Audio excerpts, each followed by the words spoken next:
ಇನ್ನು ಕೂಡಲ ಸಂಗಮ ಪಂಚಮಸಾಲಿ ಪೀಠಕ್ಕೆ ಬೀಗ ಹಾಕಿದಂತಹ ಪ್ರಕರಣಕ್ಕೆ ಸಂಬಂಧಪಟ್ಟಂತೆ ಪೀಠಾಧ್ಯಕ್ಷ ಬಸವ ಜಯ ಮೃತ್ಯುಂಜಯ ಸ್ವಾಮೀಜಿ ಸಭೆ ಕರೆದಿದ್ದು ಕೂಡಲ ಸಂಗಮ ಪಂಚಮಸಾಲಿ ಟ್ರಸ್ಟ್ ಸದಸ್ಯರು ಭಾಗಿಯಾಗಿದ್ದಾರೆ. ಇನ್ನು ಬಾಗಲಕೋಟೆಯ ಹುನಗುಂದದ ಪೀಠದಲ್ಲಿ ಸದಸ್ಯರ ಸಭೆ ನಡೆದಿತ್ತು.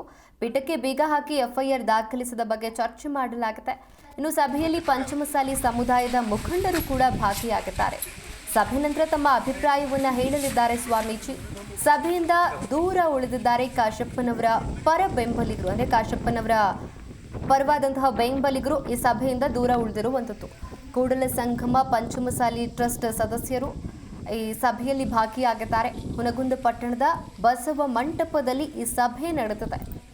ನೋಡಿ, ಏನು ಕೂಡಲ ಸಂಗಮ ಪಂಚಮಸಾಲಿ ಪೀಠಕ್ಕೆ ಬೀಗ ಹಾಕಿತ್ತಲ್ಲ, ಇದೇ ಪ್ರಕರಣಕ್ಕೆ ಸಂಬಂಧಪಟ್ಟಂತೆ ಪೀಠಾಧ್ಯಕ್ಷ ಬಸವ ಜಯ ಮೃತ್ಯುಂಜಯ ಸ್ವಾಮೀಜಿಯವರು ಸಭೆ ಕರೆದಿದ್ರು. ಕೂಡಲ ಸಂಗಮ ಪಂಚಮಸಾಲಿ ಟ್ರಸ್ಟ್ ಸದಸ್ಯರು ಕೂಡ ಈ ಸಭೆಯಲ್ಲಿ ಭಾಗಿಯಾಗಿದ್ದರು.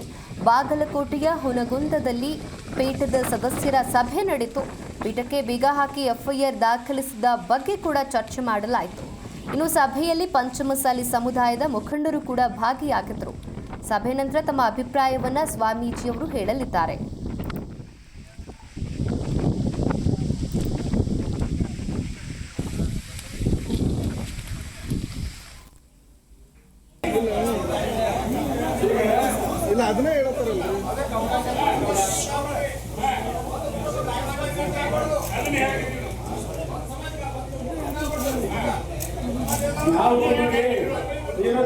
ನಾವು